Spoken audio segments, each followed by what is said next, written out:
Very good morning to all student and welcome to infinity learn by Shri Chaitanya. आज हमारे साथ ध्रुविन दोषी हैं जिनकी ऑल इंडिया रैंक 9 है।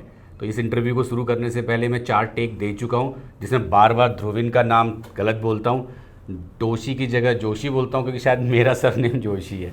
तो इसने मुझे 3 बार टोका है, तो इसलिए मुझे हंसी भी आ रही है। तो आज हम बहुत सारे डिस्कशन करने वाले हैं ध्रुविन के साथ कि कैसे उसने पढ़ाई की, कहाँ कहाँ पे उसको डिफ़िकल्टी आई और उस डिफ़िकल्टी को उसने कैसे मैनेज किया।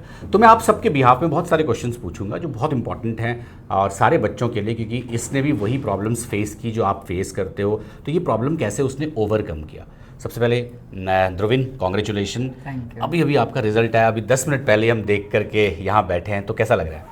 खुशी तो हो रही है क्योंकि मैंने इतना अच्छा तो एक्सपेक्ट नहीं किया था। मैं टारगेट सिर्फ टॉप 60 कर रहा था और इतना अच्छा आ गया तो बहुत खुश हूँ मैं। ग्रेट। तो ये ना बड़ा कॉमन सा क्वेश्चन है, मैं हर बार बच्चों से पूछता हूँ कैसा लग रहा है। जस्ट एग्ज़ाम का रिजल्ट आया, ऑल इंडिया रैंक 9 आई है और शायद तुम चित्तविलास को जानते हो। हाँ। और बहुत सारे बच्चे हैं जो आईआईटी बॉम्बे जाओगे शायद, तो आईआईटी बॉम्बे कंप्यूटर साइंस में तुम्हारे सीनियर्स में से बहुत सारे बच्चे तुम्हें मिलेंगे जो श्री चैतन्य से हैं। और लास्ट ईयर ऐसे ही इसी रूम में यहीं पे बैठ के उनका इंटरव्यू लिया था मैंने। तो अब मैं तुमसे कुछ समझना चाहता हूँ कि कब से तुमने प्रिपरेशन स्टार्ट की? मैंने 11th ग्रेड के जून से स्टार्ट किया था। मेरे बोर्ड्स ख़त्म हुए, उसके बाद 2 वीक का एक वैकेशन लिया, फिर मेरा जेई का प्रिपरेशन स्टार्ट किया था मैंने। जून मंथ से? जून। लेकिन तुम्हारे 10th के एग्ज़ाम तो शायद मार्च अप्रैल में हो गए मई होंगे। थे हमारे, लॉकडाउन था ना। वो लॉकडाउन वाला मई में था, तो जून से स्टार्ट किया तो थोड़ा और कम टाइम मिला, हाँ। है ना? अच्छा, 8, 9, 10 में कुछ पढ़ाई की थी क्या? नहीं, नहीं?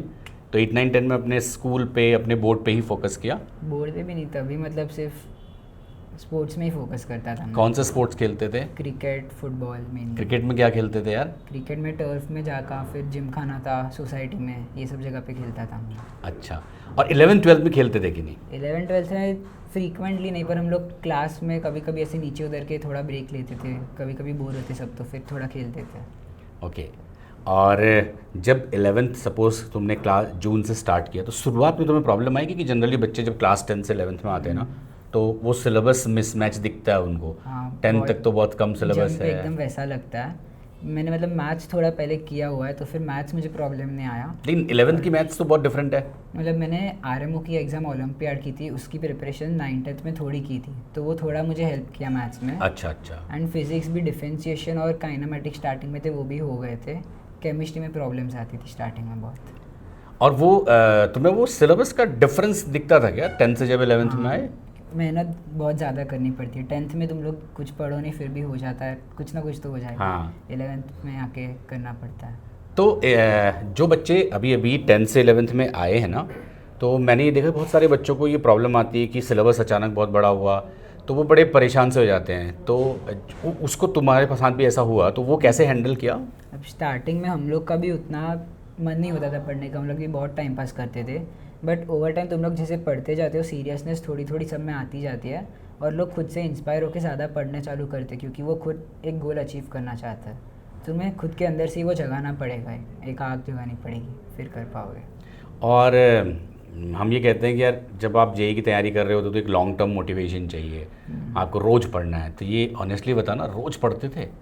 नहीं, हम लोग बीच बीच में ब्रेक्स लिए, ऐसे बीच में कोई 1 या 2 दिन के ट्रिप के लिए मैं चला जाता था मेरे रिलेटिव्स के साथ, या हम लोग फ्रेंड्स कभी मॉल में जाते थे या फिर कोई मूवी देखते थे, वैसा कुछ तो करते ही थे। करते थे? हाँ। और जनरली एवरी डे जो क्लास में पढ़ा रहे हैं वो उसी दिन तुम सॉल्व करते थे?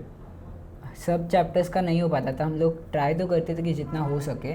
एटलीस्ट मैथ्स में हम लोग ट्राई करते थे कि वही दिन में हो जाए, केमिस्ट्री फिजिक्स उसके बाद करते थे। अच्छा, टाइम कैसे मैनेज करते थे? वही मतलब स्टार्टिंग में तो हम लोग उतना काम ख़त्म नहीं कर पाते थे क्योंकि हम लोग खुद उतना पढ़ते नहीं थे। बट ओवर टाइम ऐसे हमारे क्लासेस 2 बजे तक ख़त्म हो जाते, फिर ऐसा 3 बजे तक हम लोग थोड़ा ब्रेक लेते, फिर ऐसे 2-2 घंटे का स्लॉट्स देते हम लोग और उसमें जितना ख़त्म हो सकता उतना कर देते थे। और अगर कुछ एक्स्ट्रा बच जाता, वो रात को कुछ एक्स्ट्रा टाइम मिले कभी, या फिर क्लास में कभी सर ना हो तभी पढ़ लेते थे। और ये बताओ, श्री चैतन्य के मॉड्यूल सारे बच्चे कहते हैं बहुत एग्जॉस्टिव हैं, बहुत सारे क्वेश्चंस हैं, वो पूरा 100% कर पाते थे? नहीं, हम लोग भी पूरा नहीं, बट ऐसे थोड़े थोड़े चैप्टर्स में से सिलेक्टिव क्वेश्चन जैसे सेम टाइप के दिखे उसमें से सारे नहीं करते, 1 या 2 सिलेक्ट करते, और बाद में जैसे दिखे अच्छे प्रॉब्लम जैसे कॉन्सेप्ट डेवलप करेंगे वो वाले ज़्यादा सॉल्व करते थे उसमें। थोड़ा सिलेक्ट कर और जब क्वेश्चन सॉल्व करते थे डिफिकल्टी तो आती होगी, हाँ। है ना? अच्छा, कितने % क्वेश्चन फर्स्ट अटेम्प्ट में सॉल्व कर लेते थे तुम चैतन्या के बुकलेट का? मतलब आई गेस जो पहले वाले एक्सरसाइजेस थे मैथ्स के तो ऑलमोस्ट सारे हो जाते थे। फिजिक्स में थोड़े कॉन्सेप्चुअल टाइप के क्वेश्चंस या कुछ मतलब जैसे रोटेशन के क्वेश्चंस थे वो थोड़े नहीं होते थे, फिर फ्लूइड्स का नहीं वैसा।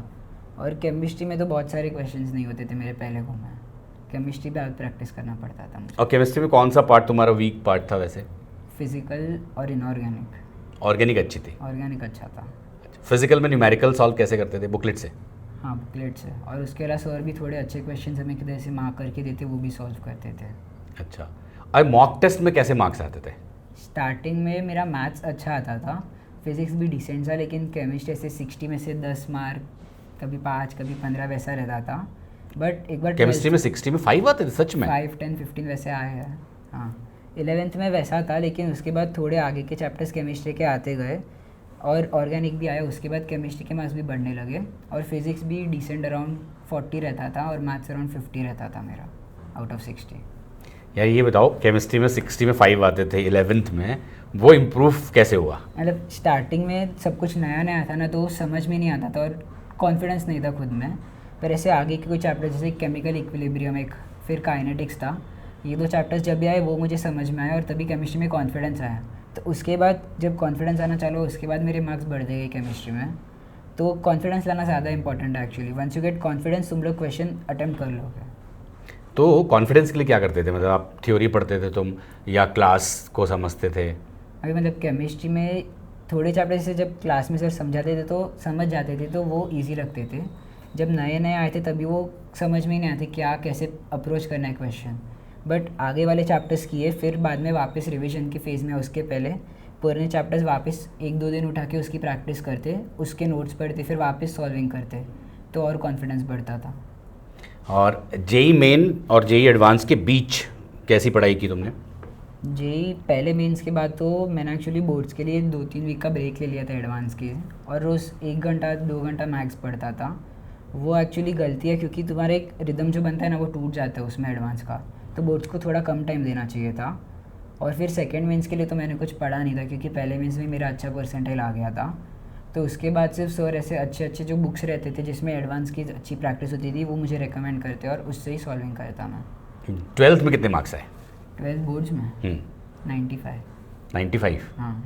अच्छा, मुझे एक बात बताओ, ज़्यादातर बच्चों को ना इसमें प्रॉब्लम होती है जब वो बच्चे स्कूल जाते हैं, तो स्कूल की भी पढ़ाई है और जेई की भी पढ़ाई है ना, तो वो मैच करना बहुत मुश्किल होता है। फिर स्कूल में यूटी आ जाते हैं, हाफ ईयरली आ जाते हैं, और अगर हम जेई का पढ़ाई कर रहे हैं वहाँ मार्क्स कम आ गए तो फिर पेरेंट्स को बुला लेते हैं, है ना? तो वो सब चीज़ें हुई है तुम्हारे साथ?